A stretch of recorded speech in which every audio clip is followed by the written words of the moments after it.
before that, I mean, substitution is the idea that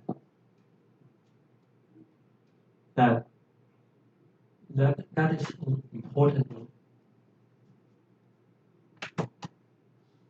in the regards of telecoms sector. Why is that? Because we have talked about the idea of convergence, right? Convergence is the idea that different technologies can provide the same services. And the same services, the same technology can provide different services.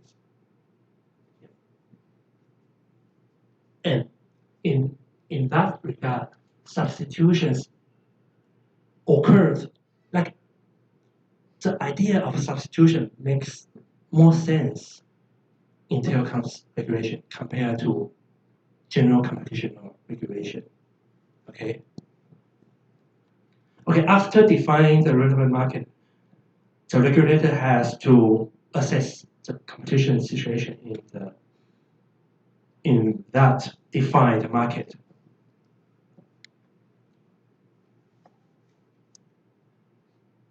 Okay, in the market analysis or the assessment of the market, the regulator has to demonstrate to the commission, because not just the regulatory measure, but also why the regulator wants to apply such regulatory measure, the reason why that regulator wants to apply such a regulatory measure should all be presented, should all be submitted to the commission for its consideration. Okay?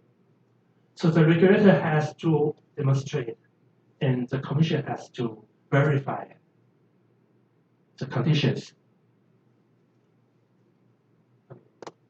These three conditions should be met. And these three conditions are cumulative. That means all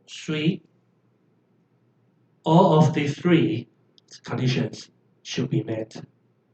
If one of them, or at least one of them, are not met, this market is not suspicious, susceptible to ex-ante regulation.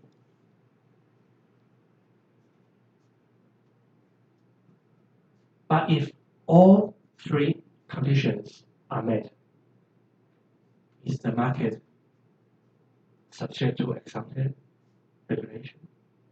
Not yet, right? Not so fast. The regulator still has to define whether there is an S&P in that market. But before that, all these three conditions has to be met. Okay, so let's take a look at these three conditions. Okay, the first condition is there's a presence of high and non-transitional structural, legal, or regulatory barriers to entry. So as you can see from the wordings of these conditions, they are quite competition oriented. Okay. Okay, the first means there are some kind of barriers, and these barriers may be legal barriers, or maybe the structural barriers. Structural barriers means because of the structure of the market. Okay. And because there are such barriers of the market, so it's difficult for the new market players to enter the market. Okay, this is the first criteria or the first condition.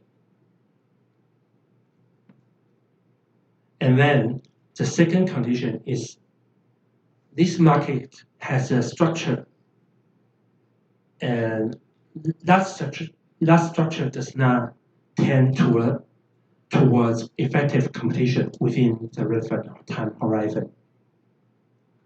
Okay. In other words, in the very foreseeable future, there will be no effective competition occurred in that market because of the structure in that market.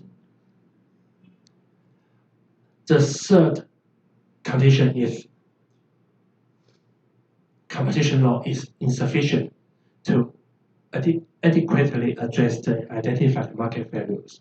Okay, this means there are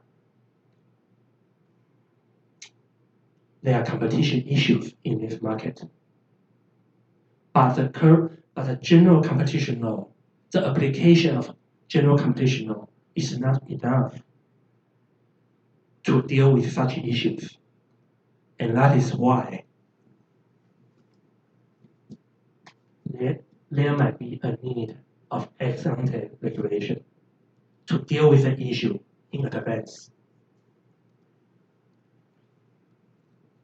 Okay, all of these three conditions have to be met. And then,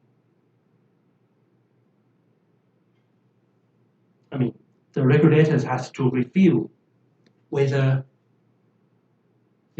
all of these three conditions to be met, and then to see whether there's a S&P in that market. But what kind of stances should the regulators hold when it's doing such assessment of the market? They should be taking a look in the next slide. Okay, when the regulator